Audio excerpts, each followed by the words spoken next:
I mean, I don't know. I just feel setbacks are such a part of life. When I was a young man, I thought I could get away from setbacks. I thought if I plan everything correctly, I could sort of get away from severe setbacks, which is, of course, it's a silly notion because nobody can get away from them. But life is hard, but it's also beautiful. We need to accept there's going to be some sort of balance in there.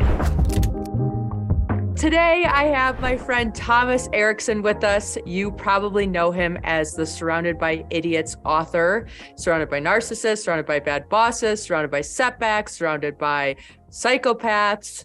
I think you have a new book out, maybe that's only released in Sweden right now, that I read, that is Energy Vampires or something. That is true. Yes, it's coming in English probably this year, hopefully. Okay, I'm excited to read that because I love all the other books. You know, I spent a year in Sweden before. Oh, you did? Now, why did you do that? And where were you? Yeah, so I was in a little town called Rättvik. So, Heja Sverige. It's by Lake Sand in the middle of nowhere. I was an exchange student when I was 16 years old. Fantastic. Then you know some. Do you remember some Swedish? Like a little bit. My problem is that when I was there, I had to take tests to get into college in the United States. And at the time, I could remember Swedish better, right? Because it was 20 plus years ago. But there was like this question that they asked me, and they're like, barn is to animal as blank is to blank. And my brain was automatically converting barn to children. And I'm like, children is to animal as what is to what? Because the Swedish word barn means child. And so needless to say, I did not do awesome on that exam because I was doing Swinglish. Like half of it, I was translating from Swedish to English, and then half of it, I was doing English. It was pretty funny. I think you're going to do okay. Swedish is a really tiny little language. 10 million people tops speak Swedish.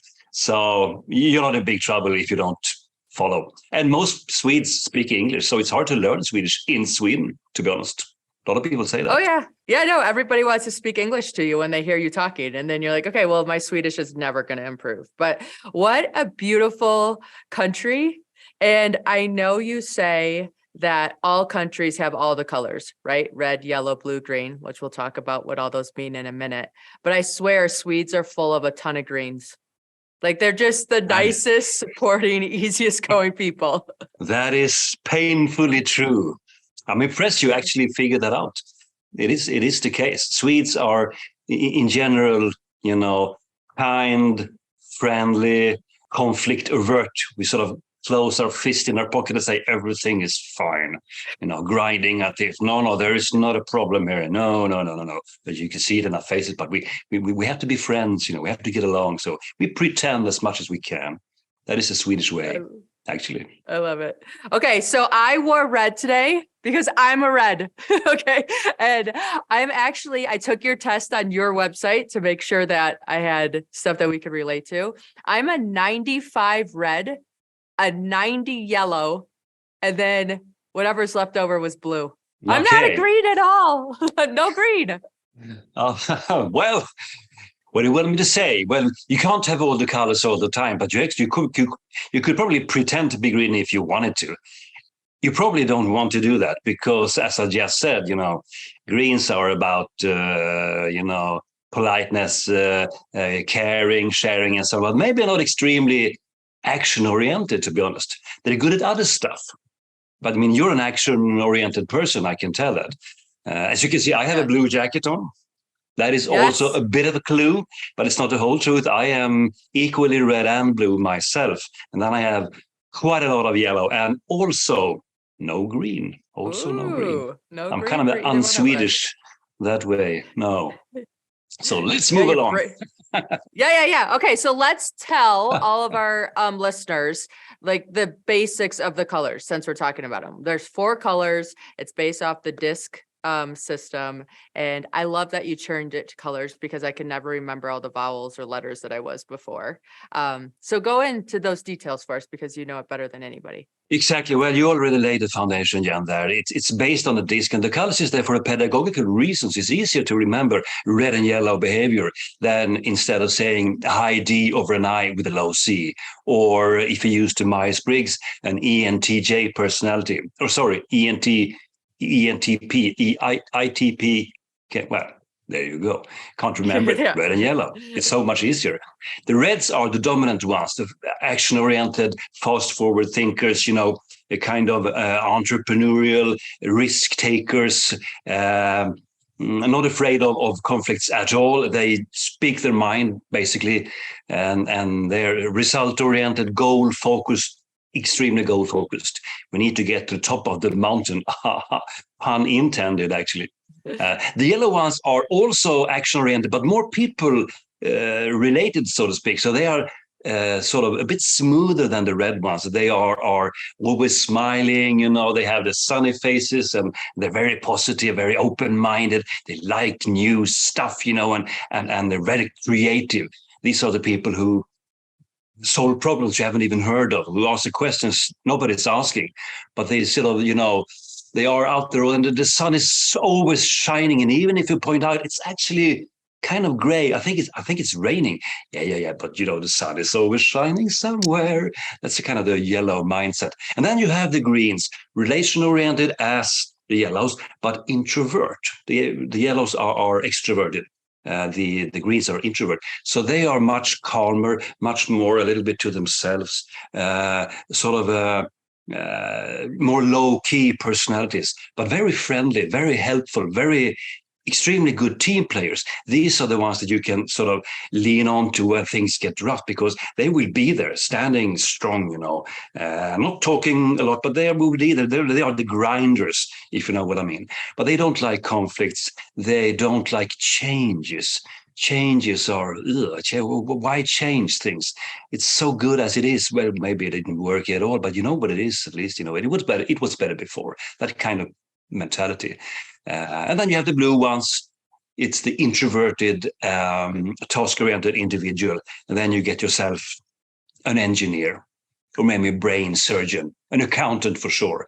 Details, facts, systems, logic thinking.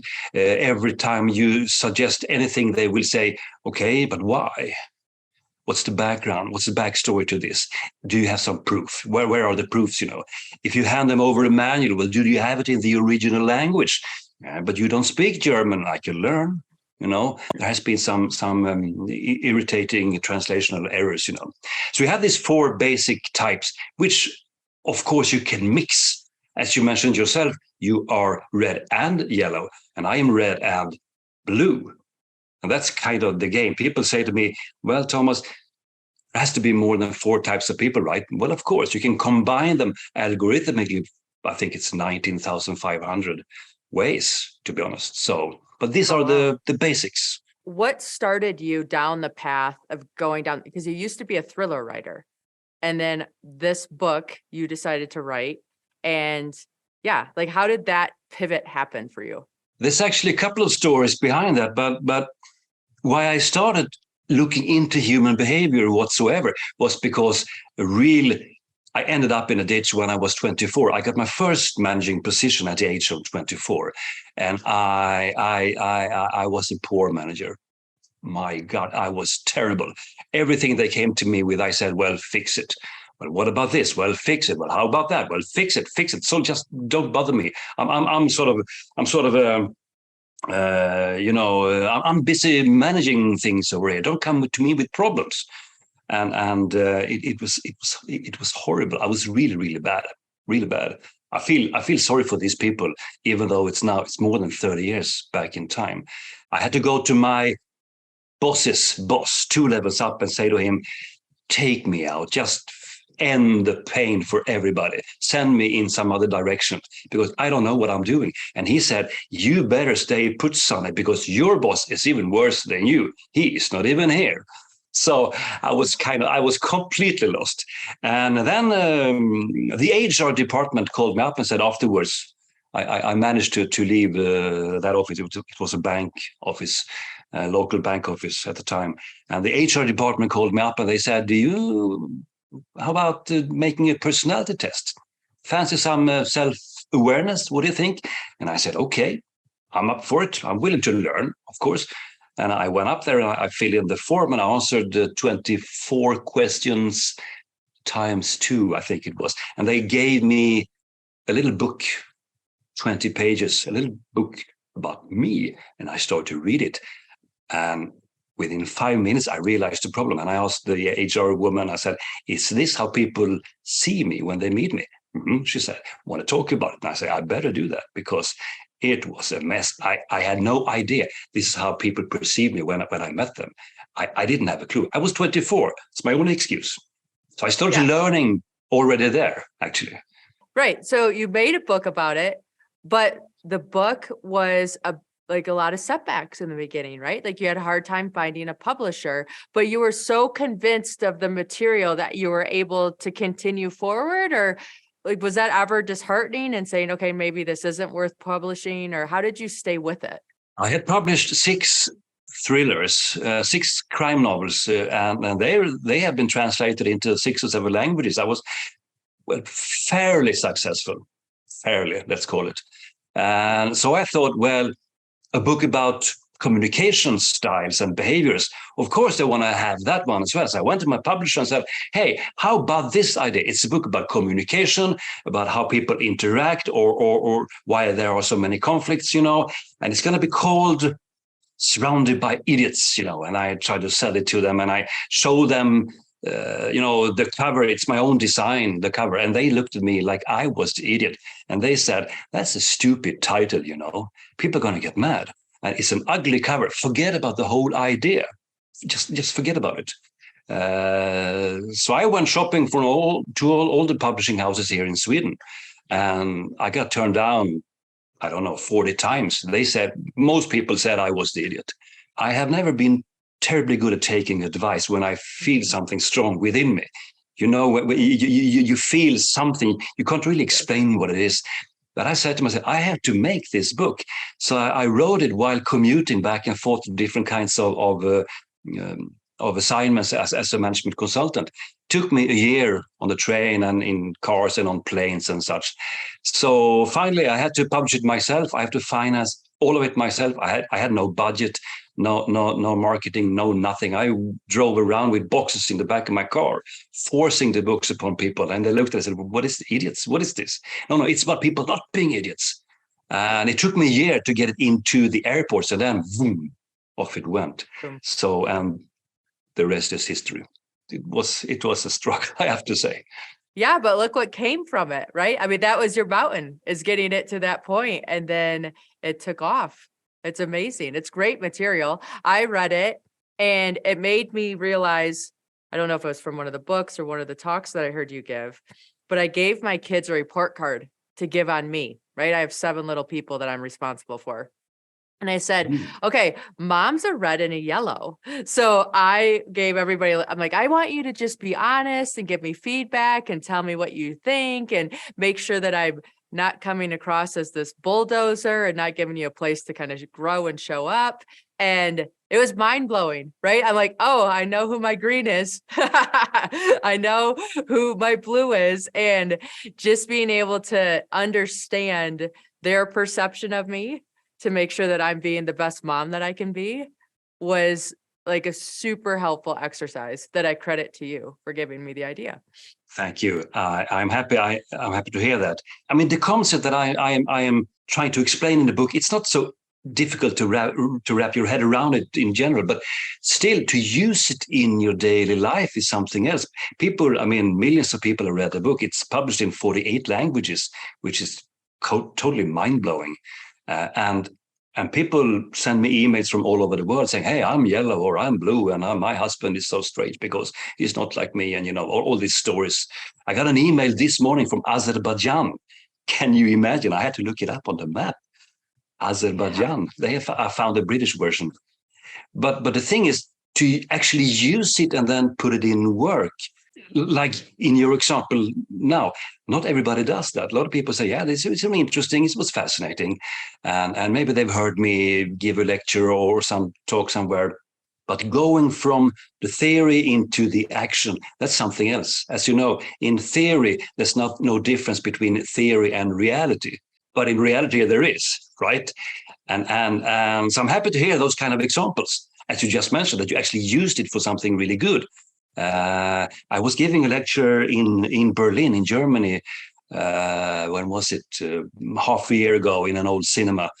And afterwards, two people came up to me, a man and a woman, about their 40s, and they looked a little bit like, they were standing there, and I said, well, okay, come up. What do you want? You obviously want to talk to me. And they said, well, we read the book and thank you so much. It was a great talk and everything, but, we have been moving back and in with each other and then left each other and then went back, several times because we couldn't understand each other, but we kind of love each other at the same time. And now we know I'm red and she's green, the man said. And now we're getting married. And I kind of, wow, it really felt it. I felt it in here. And well, hugs and kisses, obviously. But those kind of stories really makes me going. I think it's fascinating. And it's not difficult if you have actually take it seriously. If you put your mind to it, you can use few small things in your daily life to make things work a little better, starting with the people that you care about. It's not extremely complicated, but you have to start somewhere. And that's kind of my mission. Start somewhere. Yeah. No, it's like the simple, easy. And sometimes that simple, easy makes it so hard for us to do, right? But I loved it. And then I was talking to my son about it and I said, hey, listen, what personality do you think you are based on these things? Who do you think your friend is? How do you think a better way to communicate that is? And it's just given us language and a framework to just start working from and being like, oh, okay. And even for me, when you are a red blue, when you hire people, are you looking for people that are your complement or your opposite? That is, of course, the right question, Jenn. Well, the thing is, starting my career as a manager, I did the same mistake as everybody else. I subconsciously chose people who were like me because I like them. They're like me. I like them. There had to be good people. So, they I just brought them in. Now I, of course, look at their experiences and their competences of, well, all of those things, the resume, what it contains. But what I like to do is to see how can I find somebody who can sort of complete the team altogether. Is there a missing link somewhere? Do we need better team players? Do we need somebody who is a little bit more driven? Do we need somebody who is sort of have this positive sense of reality, who can sort of continue to grind even though it's when the going gets tough, what do you need? What kind of energy? Or do you need somebody who brings order to the team, who is more analytical and so on? So that is usually what I am looking for. And then I also train everybody all the time and remind them of, you're over in this corner and you're over in that corner. You have some challenges if you try to reach each other, on a conversational level. You need to remember you are the accelerator, but you're the brakes, and we need both of you. But you need to work on it. Everybody's responsible. So that's how I try to do it. I usually succeed these days, but I have made numerous mistakes throughout my career. My God, and it cost me a lot. Fewer mistakes these days, thankfully. Well, beautiful. Okay, so when I looked at your book, so the big one that I liked, and I'm sure everybody has a book that they resonated with more, was the setbacks, right? Because I don't know, I just feel setbacks are such a part of life. And if you're a different color, do you handle setbacks differently then? That's an excellent question. Some people are, okay, I have to tread lightly here, I think, because out of respect for people, the colors, the behavioral things, the personality is not everything when it comes to how tough you could be and how much you can take from life. It depends on how much you have been through, I guess. But in general, I would say, red people, they like challenges. They get suspicious when things are too easy.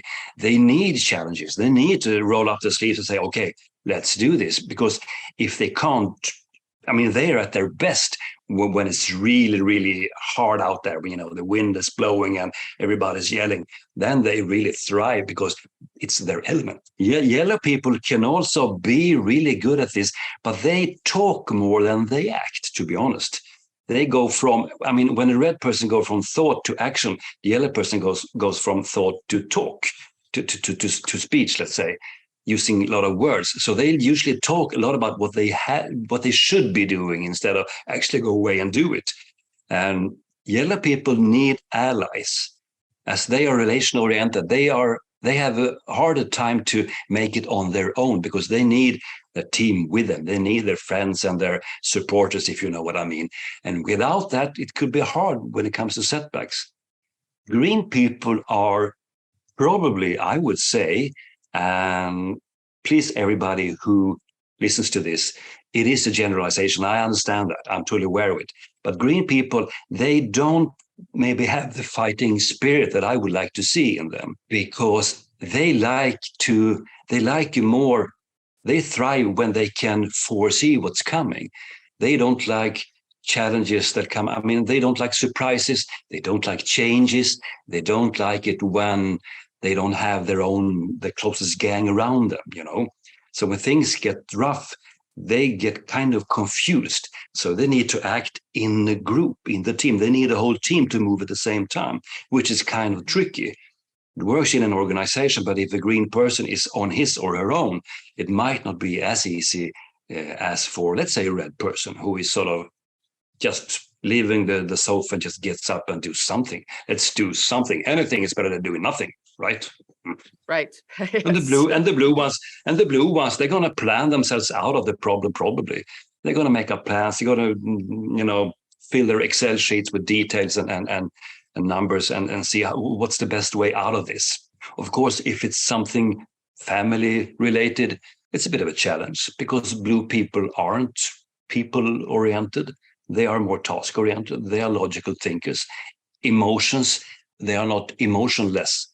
They are not unemotional. Sorry, well, is that even a word? Emotionless? Is that a word? It is now. Well, No, it is but now. they're more into logical thinking. So if it's a problem, if it's a setback related to emotions or feelings, it might cause them more problem than if they had been a green or a yellow one. So it depends. It's hard to say, actually. But I would say red people are best at dealing with difficulties because they don't like to give up. Yeah. And they like to struggle, you know. Yeah. They have other challenges. So, but I mean, in your case, you've had some setbacks in your life, right? I read about you. Yes. I know you had a serious accident, if I recall this correctly. Yes. Yeah. So what happened and what made you made a decision based on that, if I remember correctly? Yeah, no, you did. Great memory. So the interesting thing for me is the car accident was a line in the sand for sure. There's life before the accident, life after the accident.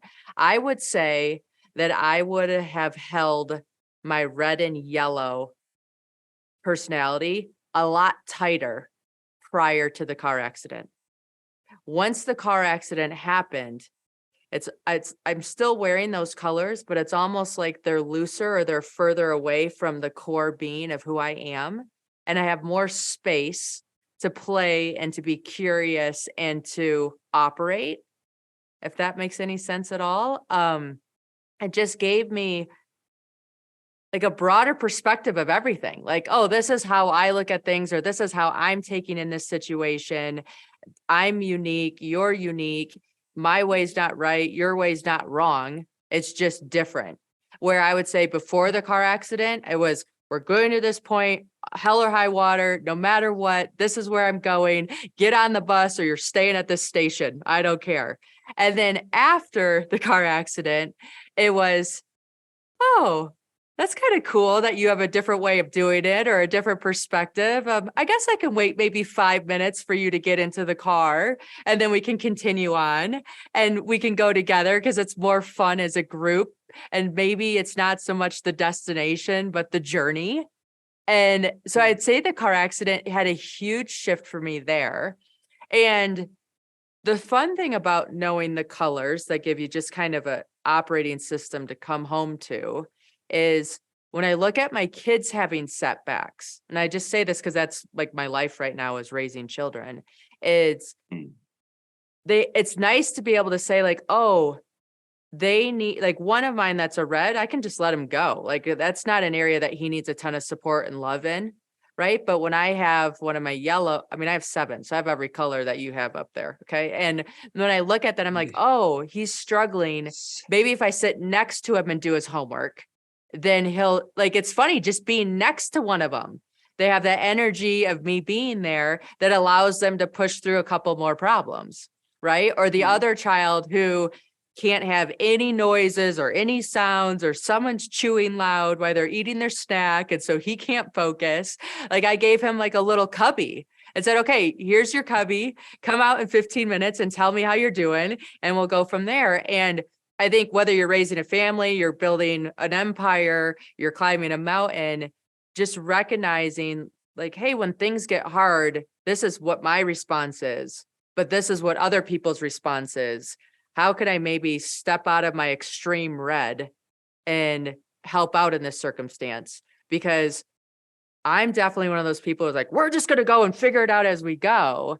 And when you're in the mountains, you kind of need a blue on your team that says, well, you know what? All the deaths happen in this one spot of the mountain. So I think we should slow down, check this out, make sure it's safe. And you're better as a whole because you have that complement, right?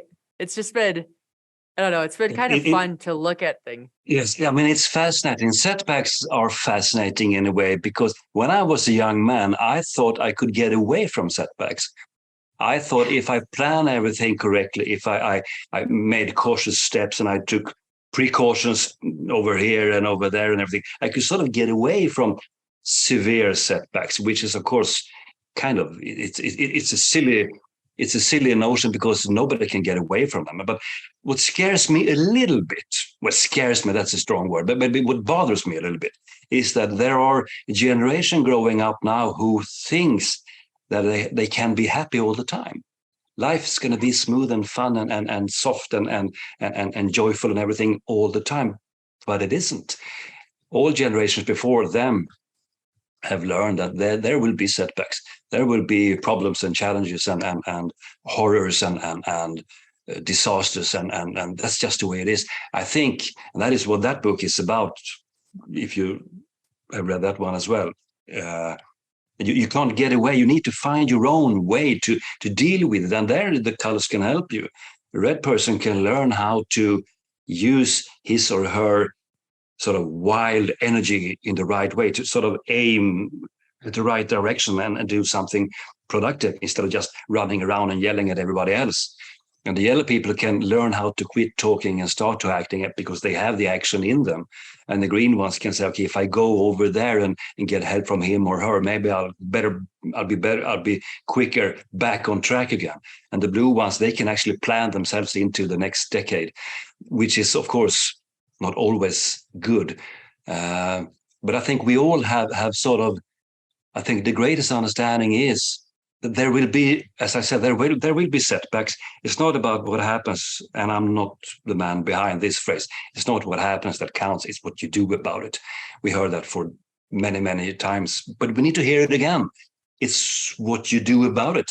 I mean, I have met people who have been so blown away by life in a negative way, and they are still going, you know. And some people, you know, they lose their job, and that's bad news, obviously. They get another job, but they sit there and miss their old job, you know, and feel bad about it. And it's actually not a big deal. It's kind of the same job, but it's not there. They treated me badly, you know, and they sort of dwell on their past in a way. And I usually say, you don't have to do that. The past is the past.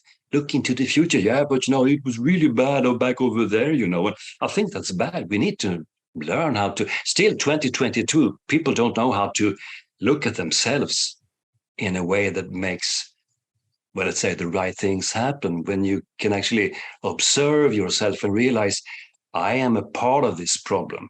I mean, self-awareness is a beautiful thing when it comes to behaviors and understand your own colors and so on and so forth. But to sort of take a step aside and view yourself, okay, I acted like this in that situation.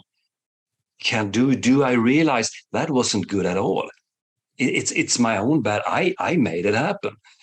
Can I learn from it? Can I do something else the next time that's going to happen? Some people can, some people cannot. I mean, life is hard. Life is hard, but it's also beautiful. We need to accept there's going to be some sort of balance in there. Do the best you can. I mean, in your case, you mentioned, Jenn, that's interesting. You got some sort of, you call it, you could distance yourself a little bit from that strong-willed person that you were before. You're still the same person, but at the same time, you're not the same person. I think a lot of people have been in that situation where an accident or great sorrow of some kind gave them a perspective of life. I had a similar situation myself, not a car accident, but I got burned out completely. I couldn't work, I couldn't sleep, I couldn't do anything, and I watched The Green Mile. You know, if you remember that movie by Stephen King. Yeah. Based on a book by Stephen King. I watched The Green Mile and I saw that man in the prison, you know, he was sentenced to death and he was crying, and Tom Hanks as the warden was crying. Everybody was crying. I was crying. And I realized, Jesus, how is this possible? I don't cry. What happened here, you know? And I realized that he can touch me from over there in Maine, in the US, and I'm sitting here in Sweden 10 years later and being so completely blown away by this scene in this prison. You know, it's a made up story. How is it possible?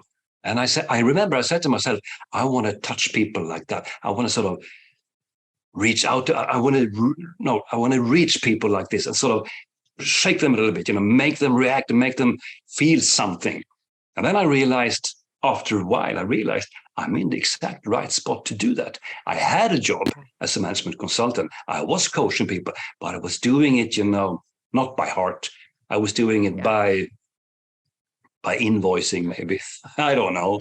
And I realized, my God, this job is the best place to be. I just didn't know. I didn't know. Right. It's a perspective shift. It's a perspective shift. 10 minutes, turn everything around. Same job, same kind of assignments, totally different feeling about it, totally different engagement, totally different passion. This is 16, 17 years ago, something like that. That's amazing. Wow. Yeah. I had it on the mountain in May of last year. We were on Mount Logan, and it was a full-on whiteout snowstorm.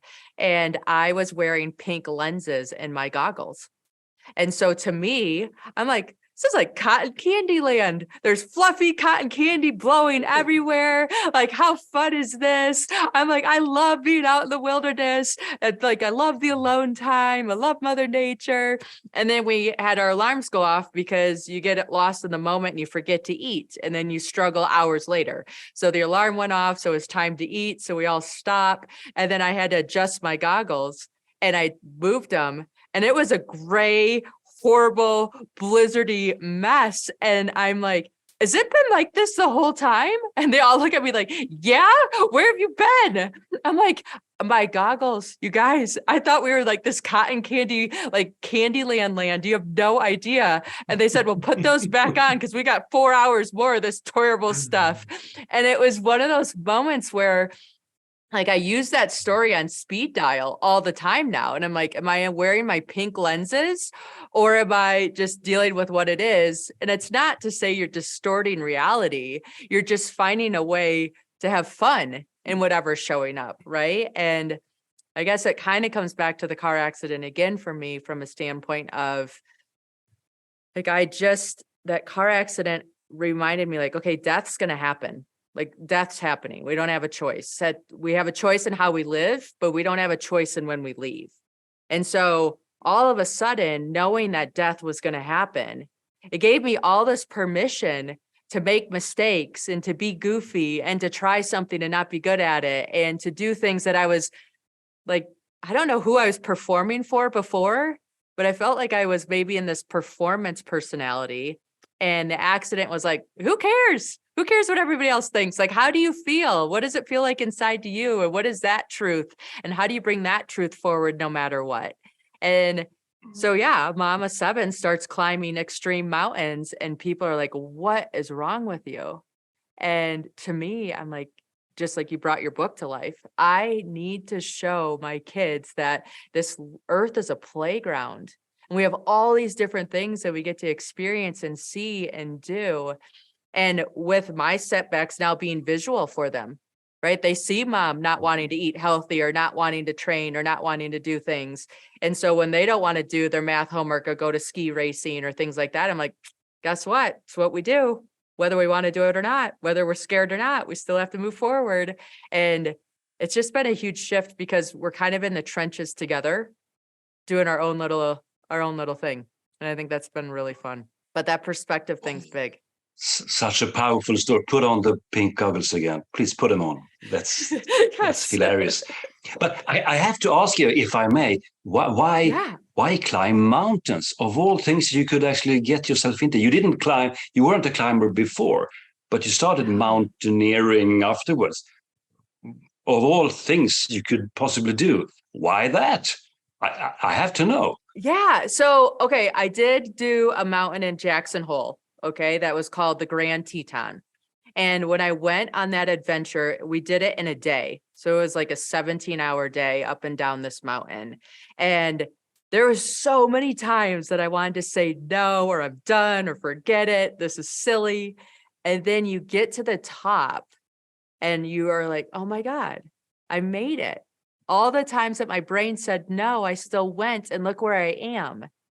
And that's what the significance of the summit is. It's this like award for saying you continued when you didn't want to. And there was 100 times that you didn't want to prior to this point. And then you come down the same path that you went up, and you realize the thoughts that you had on the way up are entirely different than the thoughts that you have on the way down. And it just reminded me of how impermanent everything is. And you're this little teeny tiny person going up this huge mountain, and then you come back down, and it just, I don't know, to me, it made like the world feel big enough to be able to make me feel small enough and humble. And all these feelings and emotions just kind of cycle through you. And it's it's a high. It's a total amazing accomplishment, right? It's when your book becomes a New York Times bestseller. It's that, oh my God, like I did it. I made it. I have this, like, I feel good. I changed. And so I feel like a mountaineering experience, whatever mountain you pick or whatever one you do, you kind of go through this entire cycle of life and come back down. And I'm a red, so I like speed. So it gives me this like crunched in format of taking an idea from the beginning to the top and then home again. And you're this new person with these lessons that you learned on that adventure that you get to bring to the next adventure.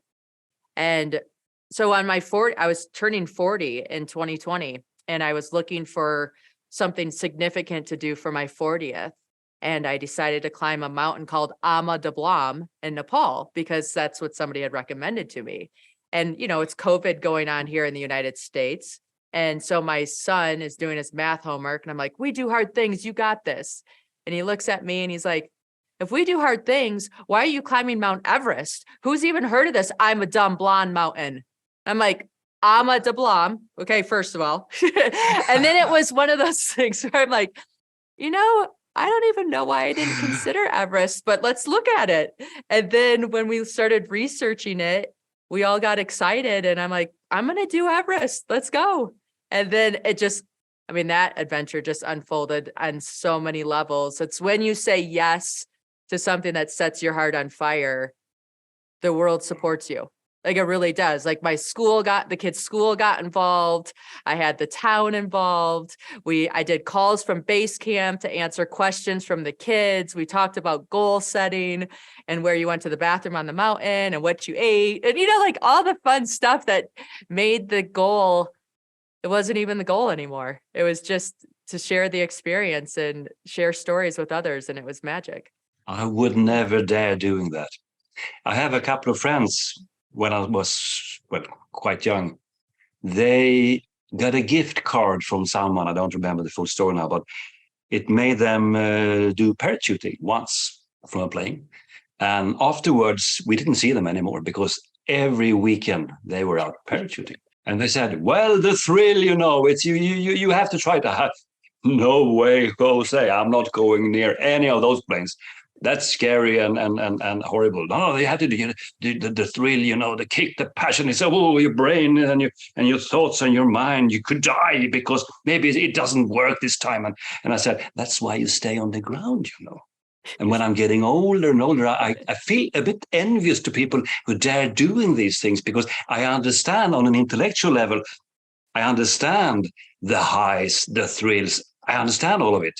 And I can realize it is a kind of a passion. I get it, but I wouldn't dare do it, to be honest. I don't think I could do it. Yeah. And it makes me a little bit envious. I would like to do something. To me, but that's the blue part, because the blue part in me sees all the risks. This could happen, that could happen. And maybe somebody had a drink last night, and you forgot your food. You break your leg. What are you gonna do there up on the mountain? When you hurt your foot, and what's gonna happen, and who's gonna carry you down? And I can see all of those things unfold in my mind, so I better stay here. Yeah.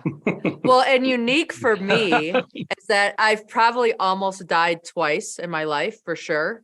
And not one of those experiences was on the mountain. Right. So you're sitting there thinking, okay, well, I could die in a car crash, which was more likely than me dying on the mountain. And I don't know, it's been interesting. And here's what's been fun about it, probably the most, is people look at me and then they'll see pictures of me on the mountain and they'll be like, those two don't match. Like that doesn't fit my paradigm of what a mountaineer is. And that's kind of what gets me excited. I want to shift your paradigm of what's possible or what's normal and give you permission to be abnormal in your own life. And so I get a lot of feedback when people follow the journey or the story and they tell me ways that they pushed boundaries or tried something out of the box or did something that wasn't their normal. And they credit like, I got inspired because of what I saw you doing. And that only fuels my fire. I'm like, okay, let's keep going, team. We got this. Like, let's bring more to this world. Whatever gets you excited. Like, I'm here to cheer you on. And that's probably the yellow in me, right? Like, I love people. I love pursuit. I love watching the challenge and the things unfold and seeing how they pull it together and make it happen for themselves. I think it's so magic how we get so many ways to do this one life and so many people pick different options. How cool isn't that? But that is true. That's the yellow part of you who needs that kind of thrill. The red person would probably be able to do it on her own completely. But the yellow part of you needs to celebrate a little bit, and spread the word and tell everybody else how fascinating this is, which is good, because if you can do it, a lot of people can do it. Yeah. I was going to say I can do it, but I don't think I can do that. I would be too scared. Maybe I'm too old now. Could that be the case? I'm too old and too grumpy to start trying new stuff like mountaineering. I like to drive cars fast, but I don't know. But anyways, so what's the next challenge? Have you been to? Yeah. There's this mountain. What's it called? Who is considered to be impossible to climb? It's called. What's it called? You know that. It's got a really steep. What's it called? Mount Everest area is in Nepal as well.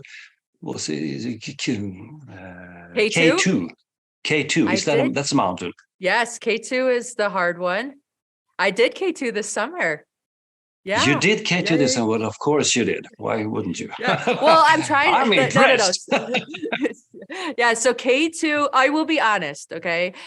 Here's the thing. K2 and Everest are 8,000 meter peaks that have been filmed, right? So the world knows about them because we have documentary footage on these mountains. I've actually been on mountains that I feel are harder and more complicated than those two, but we don't know about them because we don't have the footage about them, right? So I think Hollywood does build up stories on some of these mountains a little bit. And in mountaineering, here's the huge wild card that makes all the difference in the world. If you're in Sweden and you're driving down the highway and it's 75 and sunny, life is great, right? But if you're on that same road and it's midnight, 50-mile-an-hour winds, like blizzard conditions, it's a white knuckle drive. And so on these mountains, if you have great weather, it's a different experience than if you have one of the storms come in and things like that. So with the technologies that we have today to keep track of storms and the reality of what's happening, it's made mountaineering so much safer than what it was, because we're not walking blindly into a weather pattern that we don't know is coming. So I think that plays a huge role. But yeah, no, Wow. mountaineering has been my fun place. But yeah, but like anything, like in your books, we talk about you have to have boundaries, you have to have rules, you have to stick to them. I mean, that's what keeps you alive, right? The mountain's always going to be there. I haven't summited every mountain the first time. I've had to go back. And I just have to remind myself that I'm alive with all my digits, like nothing's frostbite, everything's working, we're good. And that's always the goal. The summits, the mountains, they'll be there and I can go back again, or I can decide, man, it doesn't make sense anymore. I'm trying something new. We really don't know where life is taking us.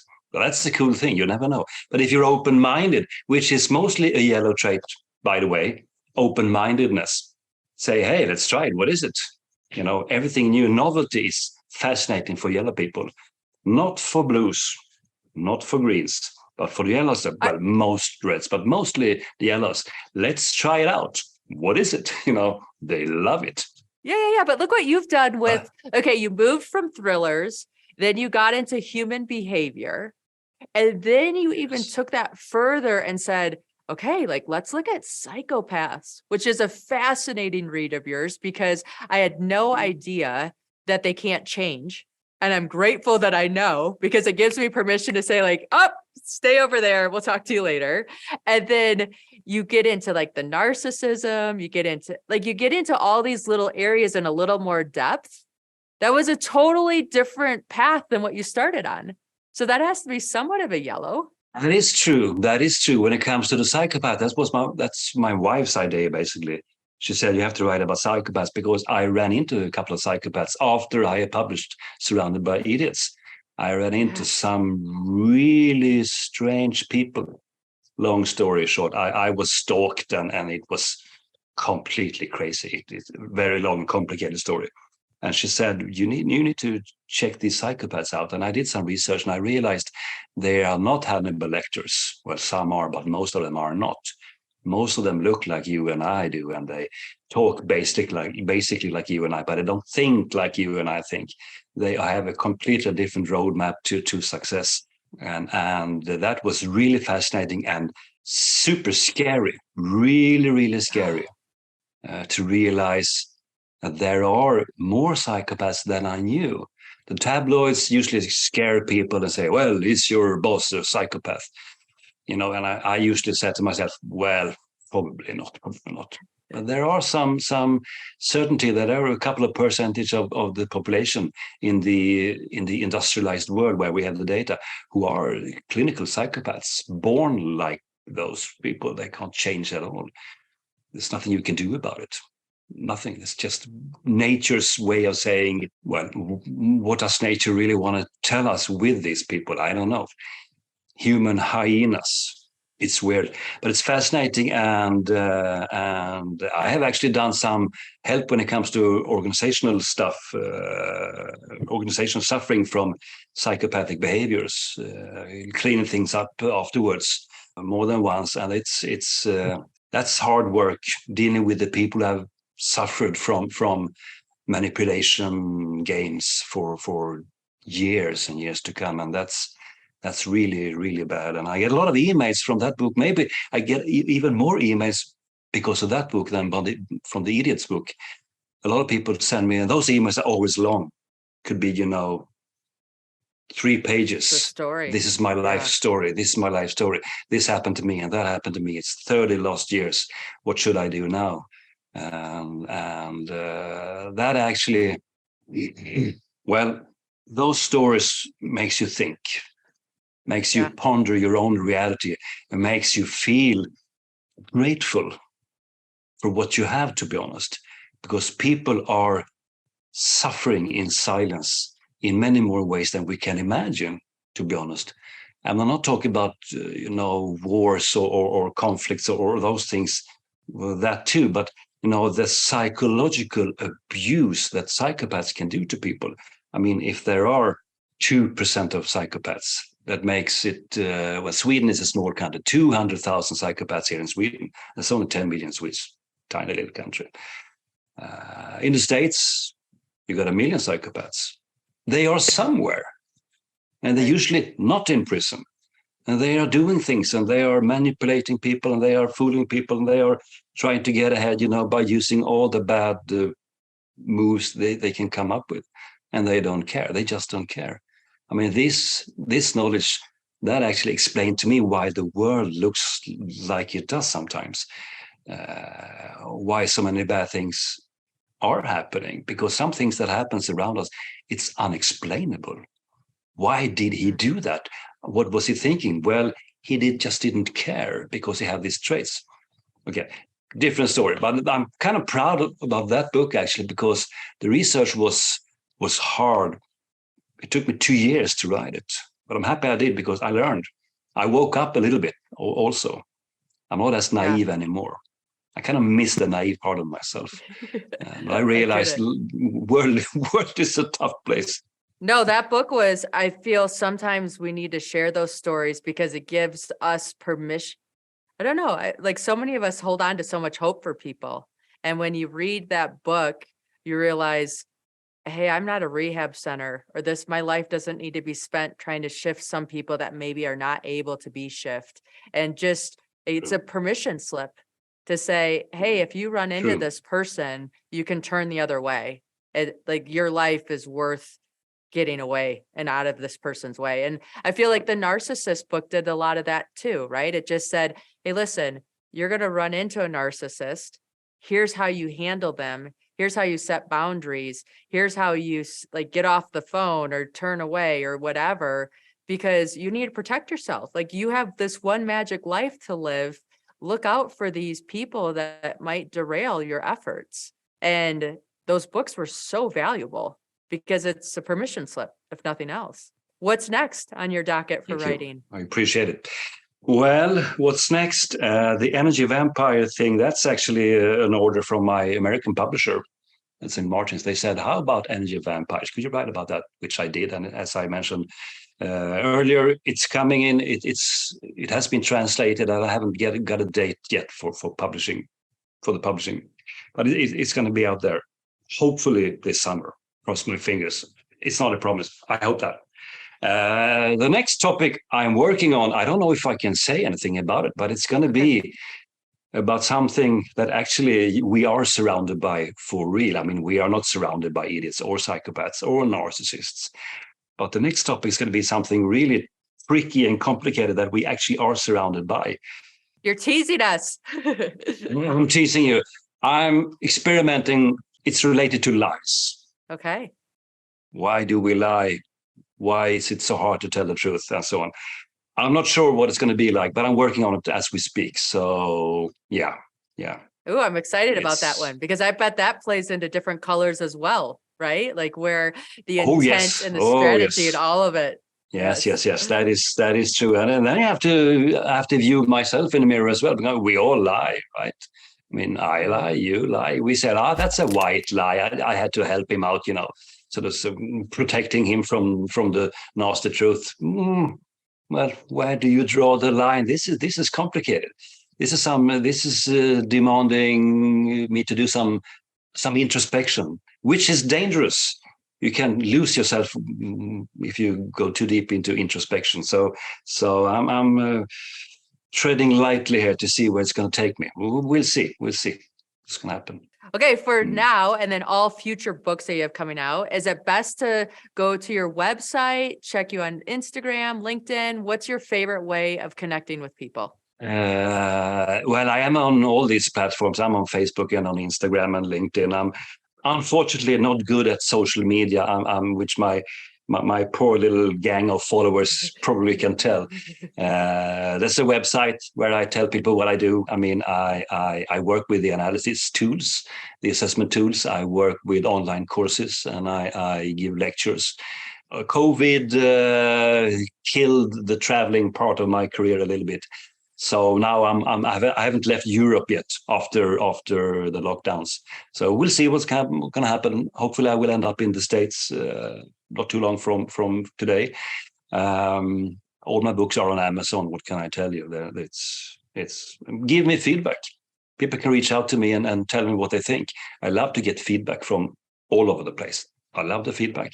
And people suggest, how about this? Could you do something about that? So I can sort of squeeze it into something and use some intel, some sort of, or some stories. I mean, the world is full of great stories, and my books are non-fiction books, but they are filled with stories. I work on the narrative very, very, very hard to make it easy to read, to make it entertaining at the same time as it is educating, if you know what I mean. That's also, and then I need stories, because my life is too short to experience everything myself. So please contact me, give me your stories, help me to use them in the best possible way.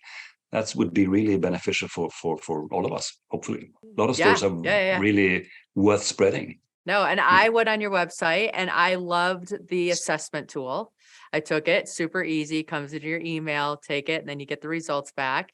And then you also launched an app, which is pretty exciting, because then you can plug it in and then you can plug in your people, right? The people are going to be plugged in, and then you can say, oh, here's how you operate. And it just helps with communication. And again, I think you've done a huge service to all of us with communication and self-awareness and giving us ideas on how do we look at ourselves and how do we show up for each other. And I'm grateful, and I know the listeners are grateful. So I'm so thankful that you shared your time here today. Thank you so much. I appreciate it. Yes. My conversation was so much fun with Thomas Erikson. He is amazing. The guy leads from his heart and is so much knowledge that he shares with us in bite-sized pieces. His books are fascinating. He has like this disc model that you can turn and do on his website and figure out what color you are. I highly recommend you do that. And then once you figure out what color you are, like see how that shows up in your life. Like get curious, ask questions. How can you implement this? I did a report card with my children. Okay, I'm a red yellow. I tend to be a bulldozer. And I wanted to see, like, am I doing that to them? And how can I support them best? And that report card back said, wow, I need to shift a couple things to make sure that I'm a better mom and allow them to be the color that they are and thrive. So go on his website, take the test, find out what colors you are, and then figure out how to be your best self, because you deserve it.